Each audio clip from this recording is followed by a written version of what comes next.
সবসময় radio ফুর্তির FM. আমি রাসেল আছি সাথে, আমার সাথে রয়েছেন মাসুম ভাই এবং আজকের অতিথিরা। আপনাদের সবাইকে আমন্ত্রণ জানাচ্ছি ভূত এফএম। আমি শুরুতেই জানিয়ে দিই যে কিভাবে আমাদের সাথে আপনারা কানেক্টেড থাকবেন বা কিভাবে আমাদেরকে ইমেইল করবেন বা কিভাবে আমাদের সাথে আপনি কমেন্ট করবেন। আমাদের ইমেল অ্যাড্রেস হচ্ছে bhootfm@radiofurti.fm, which is bhootfm@radiofurti.fm। আপনার নাম, ঠিকানা এবং ফোন নাম্বার সহ আপনার জীবনে ঘটে যাওয়া বা আপনার জানা সেরা ঘটনা লিখে পাঠিয়ে দিন আমাদের কাছে। তো আমি তেমনই একটা ইমেল দিয়ে আজকের ঘটনা শুরু করতে চাই। আমাকে লিখছেন অরণ্য। আমার বাসা খুলনার কোনো একটি জায়গায়, এবং শুরুতেই রাসেল ভাই কেমন আছেন? জানি ভালো, কেননা আপনি সাধারণত ভালো দলে, আপনি সর্বদা ভালো দলে। আজ আমি যে এক্সপেরিয়েন্সটা শেয়ার করব তা আমার সাথে এবং আমাদের বাসার প্রতিটি ফ্যামিলি মেম্বারদের সাথে ঘটা। আমাদের বাসা খুলনার কোনো একটি প্লেসে। আমি তখন ক্লাস 8-এ পড়ি। 2008 সাল। আমাদের বাসার এক ভাড়াটিয়া মারা যায়। সবকিছুই ভালোভাবে হলো, কিন্তু দুর্ভাগ্যবশত কারণে তার জানাজা উল্টা পড়ানো হয়, মানে যেদিকে পা থাকবে সেদিকে মাথা রাখা হয়। পরে ব্যাপারটা বুঝতে পারলেও তার লাশটি ফুলে ওঠার জন্য আবার জানাজা পড়িয়ে কবর দেওয়া হয়, জানাজা না পড়িয়ে কবর দেওয়া হয়। মানে যে অবস্থায় ভুলভাবে হয়েছিল সেভাবেই মানে কবরটা দেওয়া হয়। তার কবরটি দেয়া হয় তার শ্বশুর বাড়ি খালিশপুর নামক জায়গার কোথাও। আর এখানেই কাহিনী শুরু। ওই দিন রাতেই তার হাজবেন্ড রাতে টয়লেটে যায় এবং সেই মুহূর্তে কারেন্ট চলে যায়। 10 থেকে 15 সেকেন্ডের ভেতর তার ওয়াইফের গলায় একজন বলে, মোমটা নাও। সে ভয়ে সেন্সলেস হয়ে যায়। এইভাবে চলে কিছুদিন, কিন্তু এতে ভয় একেবারে ভয় আরো বেড়ে যায়। হুজুর বলে, আপনারা লাশটা আবার গোসল করিয়ে জানাজা পড়ান। তখন কেবল 8 দিন সে মারা গেছে। দুপুরে লাশ ওঠানোর জন্য গেলে কবরের মাটি উঠানোর পর আমি আর সবাই যা দেখলাম তা আর কোনোদিন দেখতে চাই না। দেখলাম যে ওই মহিলার কবরে ওই মহিলা হেলান দিয়ে বসে আছে, আর কাফনের কাপড়ের অনেকখানি কাপড় তার মুখের ভেতরে। এই দেখে সবাই তো ভয় পেলে 3 হুজুর কবরে নেমে গেলেন এবং দোয়া দুরুদ পড়ে কাপড়টা টেনে বের করতে থাকলেন, এবং এক সময় কাপড়টা বের হয়ে আসলে সে শুয়ে পড়ে। তাকে আবার গোসল করানো হয় আর জানাজা পড়ানো হয়, তারপর কবর দেয়া হয়। তার কিছুদিন পর তার হাজবেন্ড একটি বিয়ে করেন। কিছুদিন পর সে বাসায় এক রাতে একা ছিলেন। সকালে তাকে আর পাওয়া যায় না। বাসা থেকে পরে পাওয়া যায় 1 কিলোমিটার দূরে। তাকে জিজ্ঞাসা করলে তিনি বলেন যে রাতে তার ওয়াইফের মতো এক মহিলা তাকে ডেকে নিয়ে যায় এবং তাকে বিয়ে করার কথা বলে যেহেতু বিয়ে করেছে সেই কারণে তাকে থাপ্পড় দেয় আর কি। সেই দাগটা স্পষ্ট দেখেছি আমরা। তার 2 দিন পর হাজবেন্ডও মারা যায়, কিন্তু এখনো তাকে আমাদের বাসার আশেপাশে কাঁদতে দেখা যায় আর কি। এই ছিল ঘটনা, এবং এই ঘটনাটি পাঠিয়েছেন আমাদেরকে অরণ্য। থ্যাংক ইউ অরণ্য। এর ঘটনা পড়তে চাই যিনি এই মুহূর্তে স্টুডিওতে উপস্থিত হতে পারেননি, কিন্তু তার ঘটনাটি লিখে পাঠিয়েছেন আমাদেরকে। আমি আশা করি যে একটু ডিফারেন্ট লাগবে আপনাদের কাছে এই ঘটনাটি। আমাকে লিখছেন, তাবিজের নাম শুনে নাই এমন লিসনার হয়তো খুঁজে পাওয়া মুশকিল। সবাই জানেন এই বিজ্ঞানের যুগে এসব তাবিজ কবজের কোনো মূল্য নেই। অনেকে তো বিশ্বাসই করেন না, বিশেষ করে যারা পরম ধার্মিক এবং নাস্তিক। আমার এই কথাগুলোকে সোজা উড়িয়ে দেবেন, বলবেন যে তারপর ... যাই হোক, কথা না বাড়িয়ে শুরু করি, কিন্তু কোথা থেকে শুরু করব সেটাই বুঝতে পারছি না। ঠিক আছে, আমার দেখা প্রথম ঘটনা দিয়ে শুরু করি। আমি তখন ছাত্র, মাত্র ক্লাস 2-তে পড়ি। আমি জন্ম থেকে দেখে আসছি আমার দাদু গ্রামে ডাক্তারি করেন। উনি ডাক্তার হিসেবে খুব জনপ্রিয়, এতই জনপ্রিয় যে ওনার নামে আমাদের গ্রামের রাস্তার নামকরণ করা হবে এমন একটা ভাব। উনি বেশি জনপ্রিয় ছিলেন ওনার বিনা পয়সায় চিকিৎসার জন্য। আমার বাবারা 7 ভাই, আমার বাবারা 7 বোন 4 ভাইয়ের সংসার চলে না, না খেয়ে থেকেছেন নিজেরা, তবুও গরিবদের কাছ থেকে 1 টাকাও উনি নিতেন না। অনেক অনেক দূরে দূরে গিয়ে তিনি বিনে পয়সায় রোগী দেখে আসতেন। এমন ভালো মানুষেরও যে শত্রু থাকতে পারে সেটা সেই ছোটবেলায় জানতাম না। আমার দাদুর ছোট ভাইয়ের বউ আমার দাদি সম্পর্কে হন উনি, এবং উনি দাদুকে একদম দেখতে পারতেন না। অবশ্য সবসময় তা মনে মনে ওপরে ওপরে উনি সবসময় ভালো ব্যবহার দেখাতেন। এই মিলটা সবচেয়ে বড় সমস্যা, যেখানে কমা নাই, দাড়ি কমার সমস্যা। যাই হোক, দাদুকে দিয়ে যখন রাস্তা নাম করার চিন্তা ভাবনা করছিলেন এলাকার লোকজন, তখন আমার সেই দাদি আমার দাদুকে তাবিজ করেন। আমরা ব্যাপারটা জানতাম না। দাদুকে হঠাৎ করে দেশ থেকে শহরে আনা হলো। বাবা কাকারা ওনাকে নিয়ে অনেক দৌড়াদৌড়ি করলেন, কোনো ফল হলো না। ওনার অসুখ ভালো হয় না। অসুখটা ছিল ওনার সারা শরীর জ্বালা করত এবং পিঁপড়া কামড়াতো। আমরা পিঁপড়া তাড়াবার জন্য সারা ঘরে কর্পূর দিয়ে রাখতাম। ঘরে কোনো পিঁপড়া নাই, তবুও উনি সারাদিন চিৎকার করে যেতেন যে ওনাকে পিঁপড়া কামড়াচ্ছে। সে নিরুপায় হয়ে এক স্বনামধন্য ডাক্তার ওনাকে বিদেশে নিয়ে যেতে বললেন। বিদেশে নেবার ক্ষমতা তো বাবাদের ছিল না। ওনাকে নিয়ে যাওয়া হলো ইন্ডিয়া। সেখানে দিল্লি আর মাদ্রাজের অনেক অনেক ডাক্তার দেখানো হলো, কেউ ওনার রোগটাই ধরতে পারছিলেন না। এদিকে ওনার দেখাশোনা করতে করতে আর মাদ্রাজি খাবার খেয়ে আমার বাবা অসুস্থ হয়ে পড়লেন। শেষে ওনাকে দেশে নিয়ে আসা হয়। ওনার অবস্থা দিন দিন খারাপ হচ্ছিল, কোনোভাবেই কিছু করা যাচ্ছে না। এর মাঝে ওনার স্ট্রোকের মতো হয় আর ওনার বাম হাত অবশ হয়ে যায়। বিছানা থেকে উঠতেই পারতেন না। এমন সময় এক আত্মীয় তাকে এক ওঝার কথা শুনে বাবা কাকা সবাই না করে দেয়। মানে একটা ওঝার কথা বলেছেন তাদের একজন আত্মীয়, এবং তাদের বাবা কাকা সবাই না করে দেন। কিন্তু আরো 1 সপ্তাহ পর দাদুর অবস্থা অনেক খারাপ হয়ে যায় এবং শরীরে কোনো দাগ নাই, তবু দাদু চিৎকার করছেন। দেখে আর না পেরে বাবা সেই ওঝাকে ডাকেন। উনি আসলেন, খুব সাধারণ বেশভূষা। ওনাকে আমি কাছ থেকে দেখিনি, আমি লুকিয়েছিলাম ভয়ে। উনি দাদুকে দেখলেন। তারপর আমার মাকে বললেন বাথরুমের একটা বদনাতে পানি নিয়ে আসতে। মাও নিয়ে এলেন। উনি সবাইকে কি এক মন্ত্র পড়ে পানিতে ফু দিয়ে দেখালেন আর বললেন খুব খুব পরিচিত কেউ একজন। দাদুর চুল বেঁধে একটা পুতুল মন্ত্র পড়ে সেটার গায়ে অনেকগুলো সূঁচ ফুটিয়ে আমাদের পাশের আম গাছে ঝুলিয়ে দিয়েছে। গাছে বাতাসে সেই পুতুল দোলে আর আমার দাদু চিল্লান। এর মাঝে একটা কাক সেই পুতুলের একটা হাতে ঠোকর মেরেছে বলে দাদুর 1 হাত প্রায় অচল হয়ে গেছে। এটা আর ভালো হবে না, তবে পুতুলটা খুলে আনতে হবে, না হলে দাদু মারা যাবেন এভাবেই। তারপর যে এই কাজ করেছে তার নামের প্রথম অক্ষর দেখালেন। আমরাও 2 2 4 মিলিয়ে নিলাম, কিন্তু কিছুই বলতে পারলাম না। আমাদের পরিবারের সবাই শিক্ষিত, আমরা এই কথা গ্রামে বললে আমাদের দুর্নাম হবে ভেবে বাবা কাউকে জানালেন না। পরদিন সেই পুতুলটা খুলে নিয়ে এলেন আমাদের গ্রাম থেকে। তার পরের দিন দাদুর অবস্থা খুব খারাপ। ওনাকে অক্সিজেন দেয়া হয়েছে, সেন্স ছিল না। এমন অবস্থায় সেই ওঝা একটা একটা করে পুতুলের গা থেকে সূঁচ খুলছে। তারপর সেটা শরীরে পেঁচানো চুলটা খুলে সেটাকে ছিঁড়ে ফেলেছে সব আমাদের চোখের সামনে। যদিও আমি তখন অনেক ছোট, বাবা আমাকে দেখতে দিতে চাননি, কিন্তু আমি তো দেখবই, এই গো ধরে বসেছিলাম।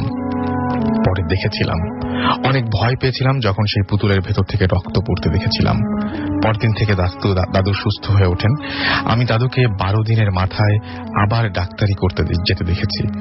যদিও দাঙ্গার কারণে উনি গ্রামে যেতে পারেননি এবং ওনার নামে রাস্তা হওয়াটা দাঙ্গার কারণে প্রায় ঢাকা পড়ে যায় এবং ওনার 1 হাত অবশ হয়ে গিয়েছিল, কিন্তু দাদুকে রোগী দেখা থেকে কেউ দমাতে পারেনি। এরপর কেটে গেছে অনেক দিন। দাদু মারা গেছেন, কিন্তু সেই স্মৃতি আমি ভুলিনি, কখনো ভুলবো না। এটাকে কি বলবেন আপনারা? তাবিজ নাকি অপবিজ্ঞান নাকি শয়তানি ক্ষমতা, জানি না কি। এটা দেখেও কিন্তু আমার বিশ্বাসে তাবিজ জিনিসটা গেঁথে যায়নি, গেঁথেছে অনেক অনেক পরে, সেটা আর এক কাহিনী। সব লিসনারদের প্রতি আমার একটা আবেদন, কেউ কালো জাদুর চর্চা করবেন না, এটা খুব খারাপ। আমার কাহিনী কারো বিশ্বাস করা লাগবে না, কিন্তু আমার আবেদনটা সবাই রাখবেন। আমি আবারও বলছি, আপনারা কেউ কালো জাদুর চর্চা করবেন না, এটা খুব খারাপ। তারপরে তিনি রেডিও ফুর্তি সবাইকে শুভেচ্ছা জানিয়েছেন। তিনি হচ্ছেন ঢাকা সিটি কলেজে পড়াশোনা।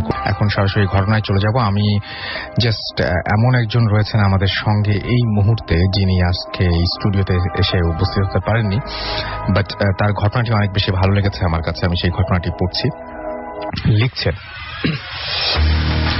হাই আসল ভাই, আমি আসলে from Scholastica. I've been listening to Bhoot FM for like 4 months now, and what I can say is you will never ever read my text. I'm really sorry, এটা আমার fault না. No matter if I send too many that I ran out of credit. তারপরে তিনি ঘটনায় চলে গেছেন। So আমি যে স্টোরিটা শেয়ার করব সেটি আমার নিজের নয়, আমার গ্রামে থাকা এক খালার স্টোরি। আমার খালা থাকতেন গাইবান্ধার এক জেলায়। তার পাশের বাড়িতে থাকতেন একজন ভদ্রলোক, নাম সাইদুর, মানে সাইদুরই হবে সম্ভবত, উনি যেভাবে লিখেছেন সাইদুর, আমি নাম প্রথমে নিলাম সাইদুর। তিনি 10টি মেয়েকে বিয়ে করেছিলেন। তারপর প্রথম বউটার নামে কেস করে দিয়েছিলেন। প্রথম বউটি তার নামে কেস করে দিয়েছিলেন এবং অনুপায় হয়ে, মানে নিরুপায় হয়ে তিনি রাত 3টার দিকে মোট 3টার দিকে মদ খেয়ে তারপরে কি বলছেন যে তাকে টাকা হারিয়ে রাস্তায় রাস্তায় ঘুরতে ঘুরতে পৌঁছান রেল লাইনের কাছে। সেই ভদ্রলোক আর কি রেল লাইনের কাছে পৌঁছান। তার কাছে ছিল একটি স্টিলের রড, গায়ের থেকে শার্ট খুলে মাথায় দেন। মাথা রেল লাইনের ওপর দিয়ে একেবারে সোজা হয়ে 2 রেল ট্র্যাকারের মধ্যে তিনি ক্লান্ত হয়ে ঘুমিয়ে যান। ওই রেল লাইন দিয়ে রোজ ভোর 5:30 একটা ট্রেন পার হতো এবং তিনি ওইখানে ঘুমন্ত অবস্থায় ছিলেন যখন ট্রেন আসে এবং তার গলার ওপর দিয়ে মাথা ও শরীরকে আলাদা করে দেয়, তার শরীরকে 3 খণ্ড করে দেয়। আমার খালার মেয়ের বিয়ে ছিল সেই ভোরে। বিয়ে হওয়ার পর সবাই এই কাণ্ড শুনে লাশ দেখতে গেছেন। আমার খালা এসে দেখেন যে পুলিশ লাশের কাছ থেকে গ্রামের লোকদেরকে দূরে রাখার চেষ্টা করছিল এবং পুলিশ শরীরের সব টুকরোগুলো একখানে করে একটা ব্যাগে ঢুকিয়েছিল। সবার আগে মাথাটা ঢুকানো হয়েছিল, তারপর থানায় পোস্টমর্টেম করতে নিয়ে যাওয়া হয় সেই লাশটিকে। এক রিকশাওয়ালা সারাদিন রিকশা চালিয়ে যখন রেল লাইনে রাত 9টার দিকে যান, তিনি তখন এক মেয়েকে দেখেন। রিকশাওয়ালা সাইদুরের কথা শোনেনি। মেয়েটি রাতে একা রেল লাইন ক্রস করতে ভয় করছিল এই কাহিনী শুনে, এবং সেই জন্য সেই রিকশাওয়ালা বলেন যে রেল লাইনটি পার করে দিতে। রিকশালকে সেই মেয়েটি বলে আর কি। মেয়েটিকে লাইন ক্রস করার পর, লাইন ক্রস করানোর পর বাড়িতে পৌঁছে দিলেন সেই রিকশাওয়ালা ভদ্রলোক, এবং তিনি আবার রিকশা নিয়ে লাইন ক্রস করেন, কারণ তার বাড়ি রেল লাইনের উল্টা পারে ছিল। যখন লাইন ক্রস করলো, পাশের লাইন নিচে দিয়ে দেখেন যে সাইদুরের দেহহীন মাথা পড়ে আছে। কিন্তু পুলিশ তো আগে সবকিছু নিয়ে গিয়েছিল। রিকশাওয়ালা সাহস করে রিকশা থেকে নেমে মাথাটি ধরতে যায়। যখন তিনি স্পর্শ করতে গিয়েছিল সেই মাথাটি একদম নিরিবিলি, একদম জমায়েত, আপনি গড়িয়ে, উনি যেভাবে লিখছেন আমি ঠিকভাবে সবকিছু বুঝতে পারছি না। যেটা ঘটনাটা হচ্ছে এরকম যে মাথাটি তখন গড়িয়ে যাচ্ছে, নিজেই একা গড়িয়ে চলে যাচ্ছিল, এবং রিকশাওয়ালা এটা দেখে অবাক হয়ে নিচে মাথা নিচু করেন, মাথা নিচু করে দেখেন, এবং তখন তিনি দেখলেন যে ভয়ে তিনি রিকশা নিয়ে মাথাটি চিৎকার শুরু করে দিল। যখন রিকশাটি মাথাটি ধরতে গেলেন, তখন মাথাটি প্রথমে যেটা করলো সেটা হচ্ছে গড়িয়ে চলে যেতে শুরু করলো, এবং যখন তিনি আরো কাছে গেলেন এবং মাথাটি নিচু হয়ে দেখার চেষ্টা করলেন, তখন দেখলেন যে চিৎকার করছে সেই মাথাটিতে চিৎকার করছে, এবং ভয়ে তিনি রিকশা নিয়ে যখন যে কোনো ভাবেই হোক বাসায় ফেরেন, এবং বাসায় ফিরে কারোর সাথে কোনো কথা বলেননি। রাত কোনোভাবে কাটিয়ে তার পরের দিন হুজুর নিয়ে আসা হয়, অনেক ঝাড়ফুঁক করা হয়, তাবিজ দেওয়ার পর রিক্সাওয়ালাটি সব কথা বলে দেয় এবং এখন ওই রেল লাইনের পাশে সন্ধ্যা হওয়ার পর কেউ যায় না। রেল লাইনের আশেপাশের বাড়িতে লোকেরা সন্ধ্যা হয়ে যাওয়ার আগেই ঘুমিয়ে পড়ে, কারণ রাত হলে সাইদুর পাথর দিয়ে বাড়িতে বাড়িতে ঢিল মারতে থাকে। এবং তারপরে এই ঘটনাটা মোটামুটি এখানেই শেষ এবং তারপরে তিনি বলেছেন যে হ্যাঁ, আশা করছি যে আমরা আপনার ঘটনাটি পছন্দ করব। হ্যাঁ, চলে যাচ্ছি ঘটনায়। লিখেছেন, হ্যালো রাসেল ভাই, কেমন আছেন? আমি মোহাম্মদ ফারহানুর রহমান শাওন, শিরোমণি যোগীপোল, খুলনা থেকে বলছি। আমার মোবাইল নাম্বার, এটা শোনার প্রয়োজন নেই। আমি আপনাদের যে ঘটনাটি বলবো সেটি হলো আমার জীবনের সম্প্রতি ঘটে যাওয়া একটি ঘটনা। ঘটনাটি ঘটেছে গত 2011 সালের প্রথম দিকে।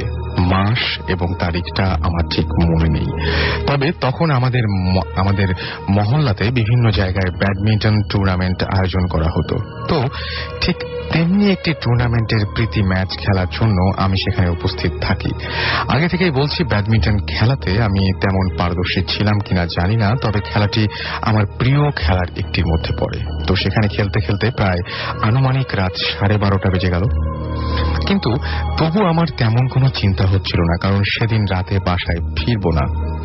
কথাটি আমার পরিবারকে জানিয়েই বের হয়েছিলাম, কারণ এমন রাত করলে আমরা সাধারণত আমাদের ফ্রেন্ড মামুনের বাসায় থাকি। তো বরাবরের মতো বাসায় যাওয়ার চিন্তা নেই ভেবে আরো একটু সময় সেখানে থেকে তারপর বন্ধু মামুনের বাসার উদ্দেশ্যে রওনা হই। রাতে বাসায় ফিরব না বলে মামুনকে আমি আগে থেকে কিছু খাবার রেখে দিতে বলি। খেলাটি হচ্ছিল শিরোমণি বাজারের পাশে একটি জায়গায়। মামুনের বাসায় যেতে হলে আমাকে আমাদের বাসার সামনে দিয়ে যেতে হবে, কিন্তু রাস্তার পাশে একটি ঘন জঙ্গল ছিল। সেখান দিয়ে গেলে মামুনের বাসায় যেতে আরো সহজ এবং মানে একটা শর্টকাট হতো আর কি। সাধারণত দিনের বেলায় এই জঙ্গলের মধ্যে লোক চলাফেরা করে, কিন্তু রাতের বেলায় তারা রাস্তা ঘুরে যায়। মামুনের বাসা ছিল যোগীপোল গ্রামের মাঝামাঝি একটা জায়গায়। তো আমি তেমন কোনো কিছু না ভেবে জঙ্গলের মধ্যে রাস্তা দিয়ে হাঁটা শুরু করলাম। তখন আনুমানিক রাত 11:15 বা তার বেশি বাজে। একা একা হাঁটছি। কিছু দূর যাওয়ার পর আমি বুঝতে পারলাম সামথিং ইজ রং। আমার মনে হলো কেউ হয়তো আমাকে অনুসরণ করছে, তবে আমি এটি হ্যালুসিনেশন ভেবে আবারও চলা শুরু করলাম। কিন্তু কিছু দূর যেতেই আমি দেখলাম স্বাভাবিকের তুলনায় আকারে অনেক বড় একটি সাদা বেড়াল আমার পাশ দিয়ে চলে যাচ্ছে। তো আমি তখনও কিছু বুঝলাম না। কিছু দূর যাওয়ার পর দেখি বিড়ালটা আমার পায়ের নিচে, অর্থাৎ পায়ের সাথে জড়াজড়ি করছে। তখন আমি আরো জোরে হাঁটা শুরু করি। সামান্য দূরে যাওয়ার পর একটা গোরস্থান বাদে সেখানে এসে আমি আর বিড়ালটাকে দেখতে পাই না। কবরস্থান পার হওয়ার পরই একটি বাড়ি, যার সামনে বিশাল জায়গা নিয়ে একটি বাগান, আর বাগানের ঠিক অপর পাশে আমার বন্ধু মামুনের বাসা। তো বাগানের পাশ দিয়ে যেতে যেতে হঠাৎ ওই বাড়িটির গেটের দিকে আমার চোখ আটকে গেল। সেখানে আমি যা দেখলাম সেটার ভাষায় প্রকাশ করা যায় না। দেখলাম বাগানের মাঝখানে দুটো নারকেল গাছ, আর সেই নারকেল গাছের একটি দোলনা দুলছে, যার ওপর উল্টো দিকে মুখ করে একজন মহিলা বসে দোল খাচ্ছে। মহিলাটির পরনে একদম সাদা একটি পোশাক। একটি মানুষ স্বাভাবিকভাবে নিচে পা ঝুলিয়ে দিয়ে যেভাবে দোল খায় ঠিক সেভাবেই বসে দোল খাচ্ছে, কিন্তু তার নিচে কোনো পা দেখা যাচ্ছে না, অর্থাৎ পা উঠিয়ে বসলে যেমন দেখায় ঠিক তেমনই দেখাচ্ছিল। আর মহিলাটির আকার আনুমানিক মনে হচ্ছিল যদি সে উঠে দাঁড়ায় প্রায় 6 ফুটের কাছাকাছি হবে। আর শরীর রং ফ্যাকাশে, রক্ত না দেখা থাকলে যেমন হয়, মানে রক্ত না থাকলে যেমন হয় তেমন। পেছনে ঘন কালো চুল কোমর পর্যন্ত নেমে এসেছে, ঠিক সেভাবেই বসে দোলনাতে দোল খাচ্ছিল। মনে হচ্ছিল সে হাওয়ায় ভর দিয়েই দোল খাচ্ছে। ব্যাপারটা আমি প্রথমে দেখে ভাবলাম যে ওই বাড়ির কেউ হয়তোবা বসে দোল খাচ্ছে, কিন্তু এত রাতে কে আবার দোল খাচ্ছে? তো সময়টা তখন শীতের, সেটা ভেবেই আমি ডাকতে উদ্যত হই তাকে। ঠিক তখনই পেছনে ঘুরে তাকাই আমি, তার চোখ দুটো ছাড়া আর কিছুই দেখতে পেয়ে, সে পেছনে ঘুরে তাকায় আর কি। আমি তার চোখ দুটো ছাড়া আর কিছুই দেখতে পারলাম না। দেখলাম তার চোখ দুটো স্বাভাবিকের চেয়ে অনেক বড় বড়, আর চোখ দুটো কেমন যেন জ্বলছে। সেটি দেখে আমি সঙ্গে সঙ্গে সেখান থেকে খুব জোরে হেঁটে আমার বন্ধু মামুনের বাসায় চলে আসি, আর তাকে সবকিছু খুলে বলি। কিন্তু সে বিষয়টি পাত্তা না দিয়ে বলে ওইটা চোখের ভুল। তারপর যখন সকালে ঘুম ভাঙে আমি সেখানে গিয়ে কোনো দোলনা বা ওই রকম কিছুই দেখতে পাইনি। তখন মামুন আমাকে বলে, আমি জানতাম ওইখানে কোনো দোলনা নেই, কিন্তু তোকে ওই রাত্রে বললে তুই ভয় পেতে পারিস, তাই তোকে বলিনি। আজও আমি এর ব্যাখ্যা খুঁজে পাইনি এবং এরপর থেকেই আমার জীবনে অনেক ধরনের ছোটখাটো ঘটনা ঘটে যাচ্ছে যা আমি আপনাদের পরে জানাবো। আমার খুব ইচ্ছা ছিল একদিন স্টুডিওতে এসে হাজির হওয়ার, কিন্তু সময়ের অভাবে হচ্ছে না। আমি বর্তমানে কোথায় কি করেন সেটা লিখেছেন। তো এই ছিল ঘটনা, এবং পৃথিবীতে এরকম অদ্ভুত ঘটনা ঘটে যে চোখের ব্যাপারটা বললেন যে এই ধরনের যদি এটা জিন হয় বা এরকম কিছু হয়, আমি শুনেছি বিশ্বস্ত একজনের কাছ থেকে যে চোখ খুব অদ্ভুত ধরনের হয়, সেই চোখের দিকে তাকানো যায় না, চোখটা অনেকটা মনে হয় যে কোটর থেকে বেরিয়ে এসছে, এরকম ধরনের চোখ। সেই চোখের দিকে মানুষের পক্ষে তাকানো খুব কষ্টকর হয়ে যায়। তো যাই হোক, আপনাদের নিশ্চয়ই এরকম অনেক ঘটনা রয়েছে যে ঘটনাগুলো আপনারা আসতে পারেননি, আমাদের এখানে উপস্থিত হতে পারেননি। এরকম একজনের ঘটনা যিনি এই মুহূর্তে আমাদের সঙ্গে নাই, কিন্তু তিনি আমাদেরকে এই ঘটনাটি পাঠিয়েছেন। তো আমি সেই ঘটনাটি একটু আপনাদের জন্য পড়ে শোনাবো। লিখছেন, আমি মোহাম্মদ তামাজিদ হোসেন খান, শরীয়তপুর জেলার সদর উপজেলার বুড়ির ঘাট হাটে আমার বাড়ি। ভাইয়া, আমি এরপর হচ্ছে যেটা লিখেছেন সেটা একটু বাংলা ইংরেজি মিশিয়ে, আচ্ছা ভূত হবে এটা, আচ্ছা বাংলা ফন্টে ভূত এসেছিল আর কি। আমি ভূত এফএম এর একজন নিয়মিত শ্রোতা। আজ আমি আমার জীবনে একটি সত্য ঘটনা বলবো। ঘটনাটি আমরা একসাথে অনেকে প্রত্যক্ষ করেছি। ঘটনার মূল অংশ সংক্ষেপে লিখলাম। আমি ঢাকা থেকে বেশ দূরে থাকি, তাই ঢাকায় স্টুডিওতে এসে ঘটনা বলা বেশ কষ্টসাধ্য। ঘটনাটি পড়ে শোনালে খুশি হব। ঘটনা এই, 2008 সালে আমি এসএসসি পরীক্ষা দেই। পরীক্ষার কিছুদিন পরে আমার এলাকার তাবলিগ জামাতের মুরব্বীদের সাথে এক চিল্লা বা 40 দিনের জন্য তাবলিগে যাই। আগেই বলে রাখি, আমাদের জামাত যে ছিল ছাত্রদের, 19 জন সাথীর মধ্যে 14 জনই ছিল ছাত্র, অর্থাৎ পরীক্ষার্থী। আমাদের জামাতের স্থান নির্ধারিত হয় ফেনী জেলার পরশুরাম উপজেলায়। এটি একটি সীমান্তবর্তী এলাকা। তাবলিগ জামাতের নিয়ম হলো 3 দিন করে প্রতি মসজিদে অবস্থান করা। আমরা যখন 2 নম্বর মসজিদে যাই, সেই মসজিদটি তখনও মেরামত কাজ হচ্ছিল। সেই জন্য সেই মসজিদের ইমাম সাহেব ছিল স্থানীয় এবং ও অনেক ধার্মিক এবং বেশ বয়স্ক। একদিন রাতে সে আমাদের জামাতের আমির সাহেবকে ডেকে বললেন যে এখানে জিন পরীর অনেক ঘটনা ঘটে, তাই আপনার সাথী ভাইদের সাবধানে থাকতে বলবেন। কথাটা আমরা সবাই শুনি এবং বেশ ভয় পেয়ে যাই, এবং সেই রাতেই আমাদের একটি জিনের ঘটনা বলেন যা কিনা তার সাথে এবং এই মসজিদেই ঘটে। ফলে আমরা আরো ভয় পেয়ে যাই এবং আমরা ছাত্ররা কেউ মাগরিবের পরে একা মসজিদের বাহিরে যেতাম না। আমাদের সাথে সুজন নামে একজন ছাত্র ছিল, যে কিনা দেখতে অনেক সুন্দর ছিল এবং খুবই ভালো ছিল। তো আমরা খুব ভয়ে এই মসজিদে 3 দিন শেষ করে অন্য মসজিদে গেলাম কোনো সমস্যা ছাড়াই। এরপর যখন অন্য মসজিদে পৌঁছি, আমাদের সঙ্গে থাকা সুজন নামের ছেলেটি একটু কেমন যেন হয়ে যায়। যেমন বেশি ইবাদত করা, আমাদের সাথে কম কথা বলা, ঠিক মতো না খাওয়া, প্রায় হঠাৎ উধাও হয়ে যাওয়া, এরকম ভাবে প্রায় 3টা মসজিদ পার করলাম। আমরা কেউ তেমন কিছু মনে করলাম না, কারণ ওকে আমরা সবাই আগে থেকে কেউ ভালোভাবে চিনতাম না। ভাবলাম হতে পারে ও হয়তো এরকমই। কিন্তু একটা জিনিস লক্ষ্য করতাম যে যেই 3টা মসজিদ পার করে আসলাম, যে সেখানে প্রতি মসজিদে স্থানীয় একজন লোকের সাথে খুব ভালো সম্পর্ক হয়ে যেত। বিভিন্ন ওয়াক্তের নামাজের আগে ও পরে তার সাথে বসে গল্প করত। আমরা কেউ ওই গল্পের মাঝে এসে বসলে তারা উভয়ই চুপ থাকতো, আর চলে গেলে আবার কথা বলা শুরু করত, কিন্তু আমরা কেউ তাদের মাঝের গল্প শুনতে পেতাম না। আর এই স্থানীয় ব্যক্তি আমাদের কারোর সাথে তেমন কথা বলতো না। তার আচরণও খুব অদ্ভুত রকমের ছিল। এভাবে 3টা মসজিদে ভিন্ন ভিন্ন 3 জনের সঙ্গে তার সম্পর্ক হলো। এর পরের একটা মসজিদে এসে একদিন আমরা সকালে 11টার দিকে মাসোয়ারা বা পরামর্শ করতে বসলাম সবাই মিলে। সেদিন তার অর্থাৎ সুজনের খেদমতের সিরিয়াল পড়লো, অর্থাৎ রান্না বান্না, খাওয়া দাওয়া ইত্যাদি। সে হঠাৎ বলে উঠল, আমি সাহেব, আমি আজ কোনো দায়িত্ব নিতে পারবো না, আজ দুপুরে আমার একটু কাজ আছে। আমি সাহেব তাকে কিছু বললেন না। জোহরের নামাজের আগে সে হঠাৎ উধাও হয়ে গেল এবং তাকে আর কোথাও পাওয়া গেল না। আসর, মাগরিব, ঈশা শেষেও সে আর ফিরে এলো না। আমরা সবাই বেশ দুশ্চিন্তায় পড়ে গেলাম। এরপর রাত 9টার দিকে আমির সাহেবও মুরব্বীরা মিলে ফোঁটা ফোঁটা বৃষ্টির মধ্যে স্থানীয় একটা নদী পার হয়ে পরশুরামের বাজারে গেলেন এবং তাকে খোঁজার জন্য গেলেন। ভাবলেন বাজারে হয়তো থাকতে পারে। আমরা তখন অধীর আগ্রহে তাদের অপেক্ষা করতে লাগলাম। ঘণ্টা দেড়েক পরে তারা ফিরে এলেন, তাকে ছাড়াই। রাতে আমরা কেউ ভাত খেলাম না, সবাই তার জন্য দোয়া করতে লাগলাম। প্রায় 1টার দিকে আমরা সকলে মিলে বিশেষ দোয়া দুরুদ, নফল নামাজ, কোরআন শরীফ পাঠ ইত্যাদি করতে লাগলাম। 1 ঘণ্টা পরে সকলে মিলে মোনাজাত করতে লাগলাম। আমাদের আমির সাহেব মোনাজাতের মধ্যে কেঁদেই দিলেন। আমরা প্রায় সবাই কেঁদে ফেললাম। দীর্ঘ মোনাজাতের পর যখন আমিন আমিন করে মোনাজাত শেষ করলাম, তখন আমরা কিছু আশা করছিলাম। বাইরে তখন বৃষ্টি হচ্ছিল। মোনাজাত শেষ করে যখন আমির সাহেব কোরআন শরীফ বন্ধ করে ওপরে রাখলেন, তখনই একটি বিকট শব্দে মসজিদের মাঝে দরজার সামনে কিছু একটা এসে পড়ল। মসজিদের ভেতরে থাকা প্রত্যেকেই প্রচন্ড ভয় পেয়ে গেল। সাহস করে আমির সাহেব ও এক মুরব্বী মিলে দরজা খুলে দেখে সুজন দরজা ঘেঁষে পড়ে আছে, তার সামনে একটি বাঁশের লাঠি পড়ে আছে। তাড়াতাড়ি করে তাকে মসজিদের ভেতরে নিয়ে আসা হলো, সাথে লাঠিটিও নিয়ে আসা হলো। বেহুশ অবস্থা থেকে হুঁশ ফেরাতে বেশ সময় লাগলো। আজব ব্যাপার হলো, বাহিরে তখন প্রচন্ড বৃষ্টি হচ্ছিল, কিন্তু তার শরীরও একটুও ভেজা ছিল না এবং তার নিকটে পাওয়া লাঠিটিও শুকনো ছিল। তখন আমরা সবাই মিলে তাকে জিজ্ঞাসা শুরু করলাম ঘটনা কি, কিন্তু সে অদ্ভুত ভাবে চারিদিকে তাকানো শুরু করলো। আমির সাহেবের বাধায় আমরা কেউ আর কোনো কথা জিজ্ঞেস করলাম না। সারা রাত কেউ ঘুমিয়ে কেউ না ঘুমিয়ে কাটিয়ে দিলাম। ঘটনাটা এখানেই শেষ নয়। এর পরের দিন থেকে সে একটু অসুস্থ হয়ে পড়ল। স্বাভাবিকভাবে আমরা কেউ তার সাথে এই বিষয়ে কথা বললাম না। 2-3 দিন পর স্বাভাবিক হলো সে। এর পরের দিন সকালে সে আবার উধাও হয়ে গেল। ঘণ্টা 2 পরে সে আবার ফিরে এলো, কিন্তু তার সাথে একটা পুটলিতে অনেকগুলো জাম, কলা, গরুর কলিজা দিয়ে বানানো সিঙ্গারা।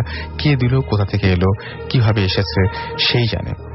আর সে আমাদের এগুলো খাওয়ার জন্য বলল। অবশ্যই সকলের পিড়াপিড়িতে সে জানালো যে কেউ একজন তাকে এগুলো দিয়েছে। অবশ্যই খাবারগুলো কেউ কেউ খেয়েছিল, আমিও খেয়েছিলাম। সমস্ত খাবারগুলো ছিল অসম্ভব রকমের সুস্বাদু।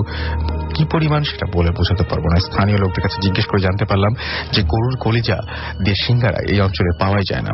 আবার একদিনের ঘটনা, অর্থাৎ 2-1 দিন পর আমির সাহেব ও 2-1 জন মিলে প্রায় প্রতি মধ্যরাতে ঘুম থেকে উঠে তাহাজ্জুদের নামাজ ও নফল ইবাদত করত। এক রাতে আমির সাহেব খুব ঘুম থেকে উঠে অন্ধকারের মধ্যে মসজিদের দরজা খুলে যখন বাইরে পা রাখবেন, ঠিক তখনই দেখেন সুজন বাইরে ঠাঁই দাঁড়িয়ে আছে।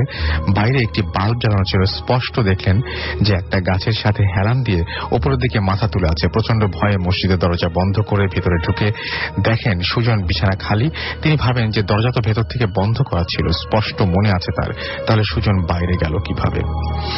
তারপর যেটা হলো সেটা হচ্ছে যে একটু আমরা যেটা করলাম সেটা হচ্ছে যে সুজনের বিছানা খালি, তারা 5 জন, তার অতঃপর মুরব্বীদের তিনি রেখে তুললেন। তারপর 4-5 জন মিলে বাহির থেকে মসজিদে আনার চেষ্টা করে, কিন্তু সে জোরে জোরে চিৎকার করে ওঠে এবং একটু পর আমার লোক আসবে, আপনারা চলে যান, এই বলে চিৎকার শুরু করলো সুজন। যখন তাকে বাইরে থেকে ভেতরে ঢোকার চেষ্টা করা হচ্ছিল, প্রচন্ড শব্দে আমরা প্রায় সকলে জেগে উঠি। সকলে মিলে তাকে বাইরে ভিতরে জোরপূর্বক নিয়ে আসি। এরপর সে কিছুটা শান্ত হয়। ফজরের নামাজের পর স্থানীয় মুরব্বীদের সাথে কথা বলে তাবলিগ জামাতের বড় এক মওলানার সন্ধান পাই। তারপরে স্থানীয় ওই মওলানার কাছ থেকে আমির সাহেব সব খুলে বলেন এবং সে সুজনকে ভালোভাবে দেখলো ও বিভিন্ন প্রশ্ন করলো। তারপরে সে জানালো ওকে একজন খারাপ জিন আছর করেছে। সে বলল যে যেদিন ও চলে গিয়েছিল সেদিন আপনারা দোয়া ও মোনাজাত করায় একটা লাঠি ওই জিনটাকে পিটিয়ে মসজিদে ফেরত দিয়েছিল। উল্লেখ্য তিনি যে প্রায় প্রতি মসজিদে ভিন্ন ভিন্ন ব্যক্তির সাথে ভালো ভালো সম্পর্ক করতেন, তারা ছিল জিন পরি। তারা জিন পরি এবং তারা মানুষ রূপে এসে কথা বলতো। কারণ ও অনেক সুন্দর থাকায় জিনরা ওকে পছন্দ করত। কেন তাকে পছন্দ করত তা জানি না, বা সুজনকে জিনের দেশে নিয়ে যাওয়ার জন্য নাকি অন্য কিছু। এরপরও তিনি একটি তাবিজ তার বাম হাতে বেঁধে দেন। এরপর থেকে কিছুটা স্বাভাবিক হয়। পুরোপুরি সুস্থ না হলেও বাকি দিনগুলো আমাদের এরকম ভয়ে ভয়ে কাটে।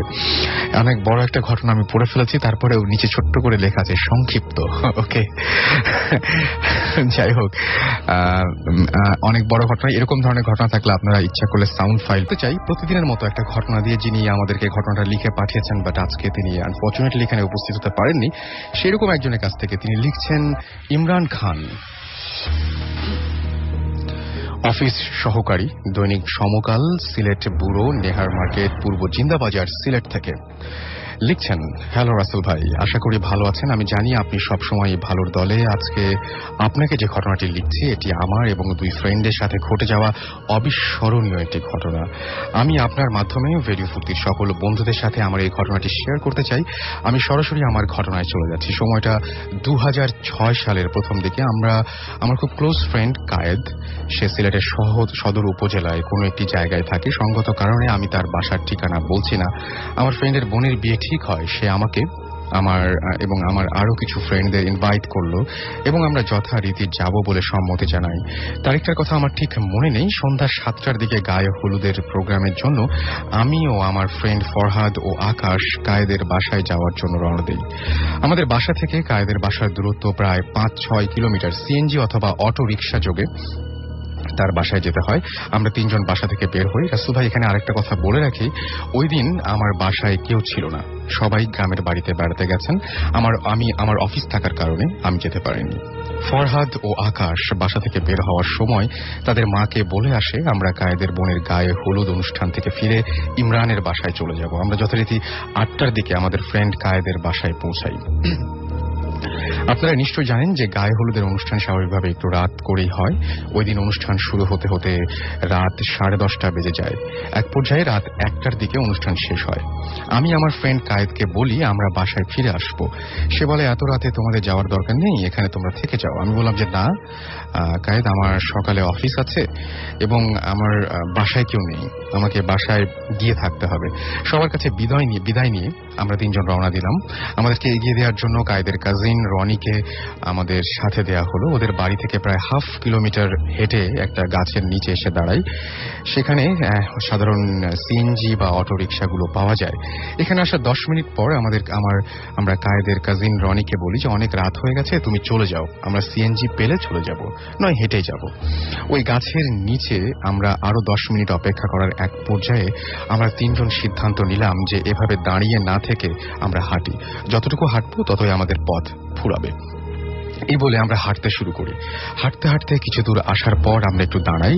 ওই সময় আমরা দেখতে পাই যে ধান ক্ষেতের মাঝ দিয়ে এক বৃদ্ধ লোক আসছেন। লম্বা দাড়ি ও সাদা পাঞ্জাবি পরে আছেন তিনি আমাদের সামনে এসে আমাদের প্রশ্ন করলেন, তোমরা কোথা থেকে এসেছো, কোথায় যাবে? আমরা বললাম আমাদের বন্ধু কায়েদের বোনের গায়ে হলুদ এসেছিলাম, আমরা বাসায় যাব, কিন্তু গাড়ি পাচ্ছি না। তিনি বললেন এত রাতে তোমাদের বাসা থেকে বের হওয়া উচিত হয়নি, তবে গাড়ি আসছে, তোমরা তাড়াতাড়ি চলে যাও। এই কথা বলার সাথে সাথে আমরা কিছু বলার আগে একটা সিএনজি অটো রিক্সা আমাদের সামনে এসে দাঁড়ায়। ওই বৃদ্ধ লোকটি সিএনজিওয়ালাকে বলেন আমাদের বাসায় পৌঁছে দিয়ে আসবে, এই বলে আমাদের গাড়িতে ওঠার কথা বলেন। আমরা সিএনজি পেয়ে রীতিমতো আকাশের চাঁদ হাতে পেয়েছি ভাব নিয়ে গাড়িতে উঠি এবং ওনাকে সালাম দিয়ে বিদায় জানাই। একটা কথা বলে রাখি, আমরা কিন্তু সিএনজিওয়ালাকে বলিনি কোথায় যাব। সিএনজিতে ওঠার পর সাধারণ সিএনজিগুলোতে যেরকম আওয়াজ থাকে ওই সিএনজিতে তেমন কোনো শব্দ বা আওয়াজ আমরা কিছু পাইনি। আমরা তিনজন কিছু মনে করিনি এবং কিছু মনে না করেই মোবাইল ফোনে গায়ে হলুদের অনুষ্ঠানে তোলা ছবিগুলো দেখছিলাম। ছবি দেখতে দেখতে এক পর্যায়ে গাড়ি ব্রেক করলো। আমরা অবাক হয়ে গাড়ি থেকে নেমে দেখি যে আমরা বাসার সামনে চলে এসেছি। কৌতূহল নিয়ে সিএনজিওয়ালাকে জিজ্ঞাসা করব, আপনি আমাদের বাসার ঠিকানা জানেন কিভাবে, বা আপনি আমাদের চিনেন কিনা? কিন্তু অবিশ্বাস্য হলেও সত্যি যে পেছনে তাকিয়ে দেখি যে সিএনজিওয়ালা নেই। ওই সময় আমাদের গায়ের লোমগুলো সোজা হয়ে গেল। আমাদের মনে ভয় কাজ করে। পরে আমরা ঘরে গিয়ে ঘুমিয়ে যাই। আমরা তিনজন বন্ধু ওই রাতে 3টি অদ্ভুত জিনিস লক্ষ্য করেছি। আমরা শুধু একমাত্র ওই বৃদ্ধ লোককে আমাদের ঠিকানা বলেছি, সিএনজিওয়ালাকে নয়। সে অর্থাৎ ইমরানের বাসায় আমাদেরকে পৌঁছে দেয় এবং গাড়ি চালানোর সময় সে আমাদের সাথে কোনো কথা বলেনি এবং আমরা তার চেহারাও দেখতে পাইনি। এছাড়া বৃদ্ধ লোক গাড়ি আসার কথা বলতেই গাড়ি চলে এলো। এই বিষয়গুলো আমাদের খুব অদ্ভুত লেগেছে। আরেকটি বিষয় হচ্ছে, সাধারণ সিএনজিগুলোতে যেরকম একটা শব্দ হয় ওই সিএনজিতে ওইরকম ধরনের কোনো শব্দ ছিল না। পরবর্তীতে আমরা তিনজন এক হুজুরের কাছে গিয়ে বিষয়টি খুলে বলি। তিনি আমাদের জানান যে ভালো একজনের সাথে তোমাদের দেখা হয়েছে, যিনি তোমাদের বিপদে সাহায্য করেছেন। এই ছিল ঘটনা এবং এই ঘটনা আমার জীবনে ঘটে যাওয়া প্রথম এবং আমি আশা করবো এটাই শেষ নয়। ওকে, সো থ্যাংক ইউ। যাই হোক, আমি একটা ঘটনায় চলে যাই। আমাকে লিখছেন যে রাসেল ভাই, গতকাল অর্থাৎ আজকে সেই গতকাল ধরলে হবে না, উনি যে ঘটনাটা বলছেন সেটা হচ্ছে 22/3/2012 এবং এই তারিখের ঘটনা শুনলাম, জানি না এর সত্যটা কতটুকু। আমি রিয়াজ, ঢাকা উত্তরা থেকে বলছি। গতকাল আমরা কয়েকজন ফ্রেন্ড মিলে ভূত এফএম নিয়ে কথা বলছিলাম। তখন আমার একজন ফ্রেন্ড তার একটি ঘটনা বলছিল, যা হলো এইরকম। ঘটনাটা এরকম যে আমার ওই ফ্রেন্ডের নাম হলো শাকিল, ও ঢাকা বনশ্রীতে থাকে। ওর কিছু বিজনেস আছে, এর মধ্যে একটা বিজনেস হলো ওর কয়েকটা পিকআপ ভ্যান আছে এবং ও সেগুলো ভাড়া দেয়। বেশ কিছুদিন আগের ঘটনা, ওই দিন ওর একটা গাড়ির ড্রাইভার অনেকগুলো ট্রিপ দিয়েছিল, তাই যথারীতি ড্রাইভারটি অনেক ক্লান্ত ছিল। কিন্তু হঠাৎ করে রাত 10টার দিকে একটা ট্রিপ আসে, যেটাতে তাদেরকে ঢাকা থেকে বরিশাল যেতে হবে একটি লাশ নিয়ে। আমার ফ্রেন্ড সে চিন্তা করে যে বসে না থেকে, সে মানে বসে থেকে আর কি লাভ হবে, তার সে ট্রিপটাতে গেলে কিছু টাকা আসবে। এই ভেবে সে নিজেই সিদ্ধান্ত নেয় যে সে বরিশাল যাবে। রাত 11টার দিকে সে তার গাড়ি নিয়ে ঢাকা মেডিকেল কলেজ হসপিটালের সামনে যায়। ওখান থেকে একটা লাশ উঠানো হয়। লাশটি একটা চাটাই দিয়ে মোড়ানো ছিল। ওরা গাড়িতে তোলার আগে একবার লাশটি দেখে নিয়েছিল। এখানে একটি কথা না বললেই নয় যে ওটা ছিল একটা সুইসাইডের ঘটনা। যাই হোক, পিকআপ ভ্যানের সামনে ড্রাইভারের সিটে বসেছিল আমার ফ্রেন্ড শাকিল, আর তার পাশে বসেছিল ওর পরিচিত একটা ছেলে, যে ছিল সবসময়ই কোনো না কোনো ট্রিপ গেলে ওর সাথে থাকতো। আর গাড়ির পেছনে লাশটি ফ্লোরে শুয়ে রাখা হয়েছিল, আর লাশটার সাথে পিছনে 3 জন লোক ছিল। ওরা ওদের জার্নি শুরু করলো। কখন কোনো রকম প্রবলেম ছাড়াই ওরা মাওয়া পৌঁছে গেল। তারপর মাওয়া থেকে খুব ভালোভাবেই ফেরি পার হয়ে তারা যেটা করলো সেটা হচ্ছে যে কাউড়াকান্দি ঘাটে গিয়ে পৌঁছালো। যথারীতি তারা আবার যাত্রা শুরু করলো এবং কাউড়াকান্দি ঘাটের কিছুক্ষণ পরে একটা ছোট ব্রিজ আছে, জায়গাটার নাম আমার মনে নেই। ওখানে যাবার কিছুক্ষণ আগে থেকেই ওর খুব মানে যেটা হচ্ছিল সেটা হচ্ছে অস্বস্তি লাগছিল। ওর কেন যেন মনে হচ্ছে যে কে যেন পিছু নিয়েছে ওদের, অর্থাৎ ওর বারবার মনে হচ্ছিল যে গাড়ির পেছনে কেউ যেন আসছে। বাট ও লুকিং গ্লাস থেকে যখনই তাকালো লুকিং গ্লাসের দিকে, দেখা গেল যে পিছনে কিছুই নেই, এমনকি কোনো গাড়িও নেই। যাই হোক, বিপদটা ঘটলো যখন ওরা ব্রিজ পার হলো। ওর গাড়ির স্পিড ছিল তখন আনুমানিক 90 কিলোমিটার পার, এই স্পিডটা ছিল আর কি 90 কিলোমিটার পার আওয়ার। এবং সে যেটা করলো সেটা হচ্ছে যে সে সময় হঠাৎ করে গাড়ির পেছন থেকে চিৎকার করে উঠলো, লাশের সাথে বসে থাকা 3 জন লোক, লাশ পড়ে গেছে। তখন আমার ফ্রেন্ডটি গাড়ির গতি কমিয়ে দিতে শুরু করলো ও গাড়িটি থামালো। ওরা গাড়ি ঘুরিয়ে ওই জায়গায়, মানে যেহেতু কিছুটা দূরে চলে এসেছিল, গাড়িটা অনেক স্পিডে ছিল সেই জন্য, তো গাড়িটা ঘুরিয়ে যখন সেই জায়গায় আসলো, সে তখন দেখলো যে লাশটি রাস্তার কোথাও নেই। তো তিনি বলছেন যে আপনি হয়তো আমাকে বলছেন যে রাসেল ভাই, আপনি হয়তো দেখেছেন যে পিকআপ ভ্যানের পেছনে জায়গাটা থাকে, ওখানে চারপাশে প্রায় 2.5 থেকে 3 ফিট জায়গা থাকে, যেটা হচ্ছে উঁচু একটা রেলিং এর মতন দিয়ে ঘেরা থাকে, এবং ওইখান থেকে লাশ কোনোভাবেই 3 জন মানুষ থাকা সত্ত্বেও কোনোভাবেই লাশটি পড়ে যেতে পারে এরকম ভাবার কোনো কারণ নেই। যাই হোক, কিভাবে পড়ে গেল সেটা একটা প্রশ্নই থেকে গেল, এবং পেছনে যারা বসেছিল তারা কোনো ঝাঁকুনি অনুভব করেনি, অথচ লাশটা পড়ে গেছে, অর্থাৎ লাশটা যে গাড়িটা যে কোনো জায়গায় পড়ে ঝাঁকুনি খেয়েছে এবং সেটা জাম্প করে কোনো জায়গায় চলে গেছে এরকমও কোনো ঘটনা ঘটেনি। যাই হোক, ওরা সবাই মিলে লাশটা খুঁজতে শুরু করলো। অনেকক্ষণ খোঁজাখুঁজির পরে লাশটা রাস্তার এক পাশে পড়ে থাকতে দেখা গেল। আমার ফ্রেন্ডটি অনেক ভয় পেয়েছিল, তাই গাড়ি থেকে নামেনি। লাশটি পাওয়ার পরে লাশটার সাথে যেই লোকজন ছিল তারা এবং আমার ফ্রেন্ডের গাড়ির যে হেল্পার ছিল ওরা সবাই মিলে লাশটি গাড়িতে তুলল। তারপরে ওরা অনেক ভয়ে ভয়ে আবার যাত্রা শুরু করলো। আমার ফ্রেন্ডটি অনেক ভয় পেয়েছিল, কারণ জানতো যে লাশের গাড়িতে অনেক প্রবলেম হয়, কিন্তু ওর কখনো এই অভিজ্ঞতা ছিল না। যাই হোক, ওরা দোয়া পড়তে পড়তে আস্তে আস্তে একটু একটু করে এগোতে শুরু করলো এবং মোস্তফাপুর নামে একটা জায়গা আছে, যেখানে এসে আবার একটা বিপদের সম্মুখীন হলো তারা। আবার লাশটি পড়ে গেল। এইবারে আমার বন্ধু অনেক বেশি ভয় পেয়ে গেল। গাড়িটি অনেক সামনে চলে এসেছে, যে জায়গায় লাশ পড়ে আছে সেই জায়গা থেকে ও আস্তে আস্তে গাড়ি সাইড করে। এইবার ও কি করবে বুঝে উঠতে পারছে না। তারপরে গাড়ি ঘুরিয়ে লাশটা পড়ে যাবার জায়গাটায় চলে আসে। সবাই গাড়ি থেকে নামে এবং নেমে যায়, কিন্তু আমার ফ্রেন্ডটি গাড়ি থেকে নামলো না। ও বেশি ভয় পেয়ে গিয়েছিল ততক্ষণে। ও গাড়ির গ্লাসগুলো দিকে তাকায় এবং ভয়ে অনেক বেশি ঘামতে শুরু করে। অন্যদিকে বাকি সবাই লাশ খুঁজতে থাকে, কিন্তু কোনোভাবেই লাশ আগের মতোই খুঁজে পাওয়া যাচ্ছিল না। এবং লাশটি যে জায়গায় পড়েছিল ওরা সেই জায়গা থেকে বেশ এগিয়ে গিয়েছিল।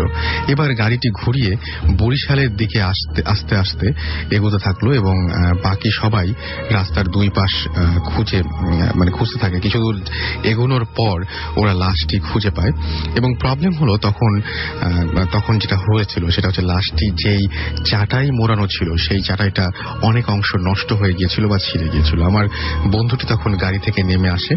ওরা ধরে নেয় যে লাশটি পড়ে যাওয়ার ফলে যেটা হয়েছে সেটা হচ্ছে চাটাটা ছিঁড়ে গেছে, কিন্তু ওরা তখনই আবিষ্কার করলো যে লাশটির গলা থেকে মাথার অংশটুকু নেই।